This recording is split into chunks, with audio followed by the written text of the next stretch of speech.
আপনি কি কখনো নাম জপ করতে বসে ভেবেছেন, আমি তো শুধু একটা শব্দ বলছি, এতে কি হবে? এই প্রশ্নটাই আমাদের থামিয়ে দেয়। কিন্তু শ্রী শ্রী রাম ঠাকুর এক অসাধারণ কথা বলেছিলেন, নাম আর নামই অভেদ। এই আলোচনার মধ্যে দিয়ে আজ আমরা জানব নাম কিভাবে আস্তে আস্তে আপনাকে প্রারব্ধের ভোগ থেকে দূরে নিয়ে যেতে পারে, আপনার দৃষ্টিভঙ্গি বদলাতে পারে, আপনাকে চেতনা করে তুলতে পারে। অর্থাৎ আপনি যখন নাম নিচ্ছেন, আপনি শুধু শব্দ উচ্চারণ করছেন না, আপনি স্বয়ং ঈশ্বরের সঙ্গেই যুক্ত হচ্ছেন। তাই বলা হচ্ছে নাম আর নামই অভেদ। যার নাম আপনি করছেন, ধরুন আপনি রাম নাম করছেন, ঠিক যে মুহূর্তে আপনি আপনার সমস্ত চিন্তা, সমস্ত অনুভব, সমস্ত শব্দের শক্তি সেই নামটার সঙ্গে পুরোপুরিভাবে যুক্ত করছেন, তখন আপনি আর সেই নামটা অভেদ হয়ে যাচ্ছে, অর্থাৎ এক হয়ে যাচ্ছে। নাম আর যে নাম করছে তারা আর আলাদা সত্তা থাকছে না। এই দুই শব্দ সেখানে একটাই শব্দ হয়ে যাচ্ছে, সেটা হচ্ছে চেতনা। আপনার মন তার নিজস্ব যে স্বরূপ, আপনার যে নিজস্ব আইডেন্টিটি, সেই আইডেন্টিটিটার মধ্যে রয়েছে। একটু ভাবুন, যদি নাম আর ভগবান আলাদা না হয়, তাহলে নাম নেওয়া মানে কি? ভগবানের কাছেই থাকা। এই কারণেই শ্রী শ্রী রাম ঠাকুর বলছেন, বিশ্বাস করে নাম ধরে পড়ে থাকো, একটাই নাম। এখানে সবচেয়ে বড় কথা বিশ্বাস। আমরা জপ করি, কিন্তু ভেতরে একটা সন্দেহ থাকে, এতে সত্যিই কিছু হবে? এই সন্দেহই আমাদের থামিয়ে দেয়। ঠিক কী হওয়ার কথা আপনি চিন্তা করছেন? আপনি তো নিজেই এখনো নিজস্ব স্বরূপে নেই। আপনি তো নিজেই নিজের কথা বিশ্বাস করেন না।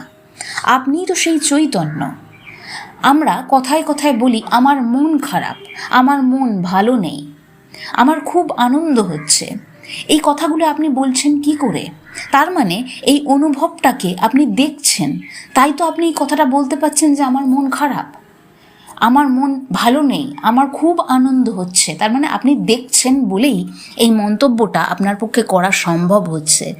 এই যে আপনি দেখছেন, এই দেখার সত্তাটাই আপনার আসল সত্তা। গীতায় ভগবান শ্রীকৃষ্ণ বলেছেন, সংশয়ী মানুষ কখনোই শান্তি পায় না, অর্থাৎ বিশ্বাস ছাড়া সাধনা এগোয় না। ঠাকুর তাই বলছেন, পাণ্ডিত্য নয়, তত্ত্ব নয়, শুধু বিশ্বাস। আর একটা গভীর কথা, পড়ে থাকো। এর মানে কি? যত ঝড় আসুক, মন যত অশান্ত হোক, জীবন যত কঠিন হোক, নাম ছেড়ো না। অর্থাৎ এইরকম একটা ভাব নিয়ে চলা যে এই নাম আমার সব কিছুর চেয়ে বড়। আমার মন অশান্ত হচ্ছে, কিন্তু এই নামটা মনের এই অশান্ত ভাবের চেয়েও বড়। আমার জীবনে খুব খারাপ সময় এসছে, আমার নাম এত শক্তিশালী যে এই অশান্তিটার মধ্যেও আমি আমার নামের সঙ্গে যুক্ত হতে পারি। এই নামই কিন্তু ঈশ্বর। অর্থাৎ যে মুহূর্তে আপনি সেই ঈশ্বরের সঙ্গে যুক্ত হচ্ছেন, সেই শক্তি আপনার মধ্যে আসছে, ফলে আপনি শক্তিশালী হচ্ছেন। সামনের পরিস্থিতিটার সঙ্গে যুঝে নেওয়ার ক্ষমতা আপনার উত্তরোত্তর বৃদ্ধি পাচ্ছে। আমরা যার চিন্তা করি, আমরা কিন্তু তারই শক্তি পেতে থাকি, তারই এনার্জির সাথে কানেক্টেড হয়ে যাই। তাহলে আমি ঈশ্বরের চিন্তাই করব, কারণ তার শক্তি আমার থেকে অনেক বেশি পাওয়ারফুল। সেই শক্তিটার শরণাপন্ন হলে আমার জীবনের কঠিন পরিস্থিতিগুলোর সাথে আমার লড়ে নেওয়া অনেক বেশি স্মুথ হতে পারে। এত বড় শক্তি আমাকে আর কোনো সোর্স দিতে পারবে না। নাম ছেড়ো না, এটাই শরণাগতি। জীবনে যাই হয়ে যাক, আমি নাম ছাড়ছি না। উপনিষদ বলছে, যখন মানুষ সম্পূর্ণভাবে সব কিছু ছেড়ে দেয়, তখনই সে সত্যকে পায়। কিন্তু আমরা কি করি? একটু কষ্ট এলেই থেমে যাই, একটু অশান্তি এলেই ছেড়ে দিই। প্রত্যেকটা মুহূর্তে আপনি যাকে গুরুত্ব দিচ্ছেন, সেই আপনার ঈশ্বর হয়ে যাচ্ছে। কাজেই প্রত্যেকটা মুহূর্তে থামুন, ভাবুন, আমি কাকে গুরুত্ব দিচ্ছি।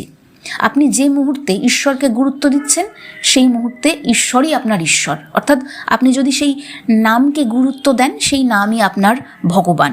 আপনি যে মুহূর্তে একটা দুশ্চিন্তাকে গুরুত্ব দেবেন তার মানে আপনি সেই দুশ্চিন্তাকে আপনার জীবনের ভগবান করে তুলতে চাইছেন, যেটা করা আপনার জন্যে খুবই ক্ষতিকারক।